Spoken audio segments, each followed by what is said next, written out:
Hi, I am Ekeshing from the Department of English, LVSM College, Jamshedpur. In the last class, I had started Shakespearean tragedy. Now I am going to discuss its remaining parts of the topic. Its 4 point is fate and character.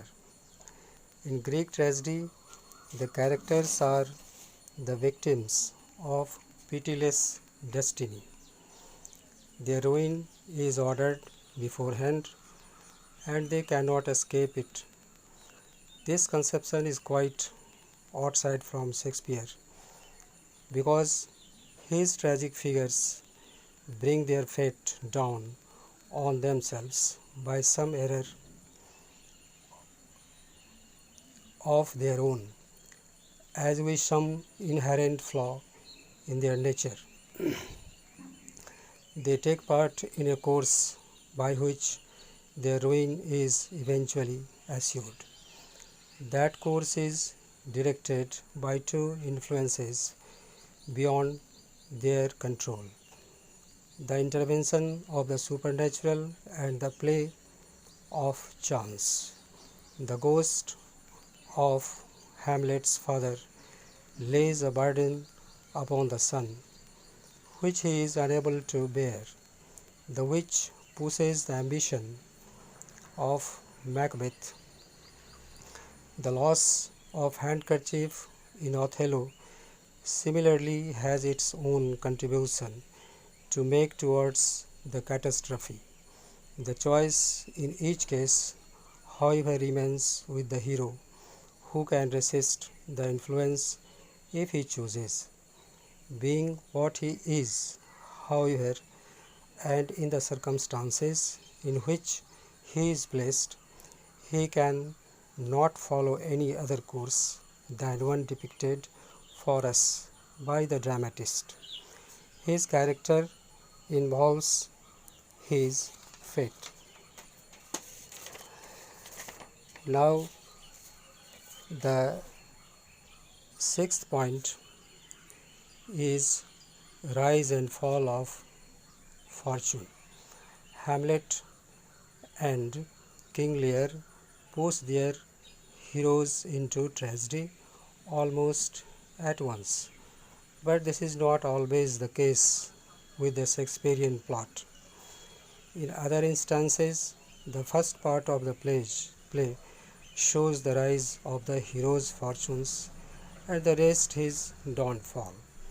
We see Macbeth attain his ends, Romeo wins his Juliet, and Othello is at such a peak of joy and success that he says, "If it were now to die, it were now to be most happy." This is the more usual and perhaps more truly dramatic form, as it provides such an emphatic contrast between triumph and disaster. Its sixth point is the hero is not the only person whose life is suffered. The last scene of Hamlet closes with 4 dead bodies on the stage. Polonius and Ophelia have already died. In Romeo and Juliet, Mercutio and Tybalt are killed at the opening of Act 3.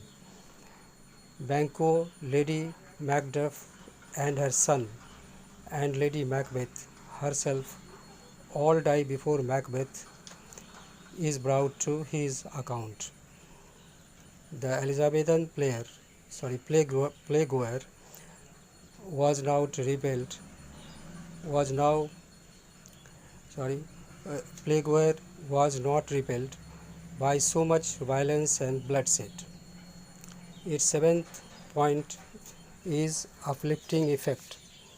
In the hands of great poet, such stories of undeserved suffering and death do not depress us. On the contrary, The spectacle of noble or powerful characters at war with circumstances tends rather to strengthen and exalt the spirit. Though the good have perished with the wicked, it doesn't mean that evil is victorious, for it is always shown as meeting with due punishment. The audience may go away quiet and reflective, but it is not weighed down with gloom. And the last point is plot construction. The tragic plot, like the comic, is composed of three parts: exposition, conflict, and crisis, followed by catastrophe. The exposition, as in comedy, explains the situation with which the play opens, including the parts assigned to the various characters. The conflict develops the main theme, the clash of opposing aims and rival groups, and the steps towards some deadly outcome. The crisis shows the hero in the last stages struggling desperately to retrieve the situation but moving inevitably along the road to catastrophe. And so this is the end of this topic. Thanks.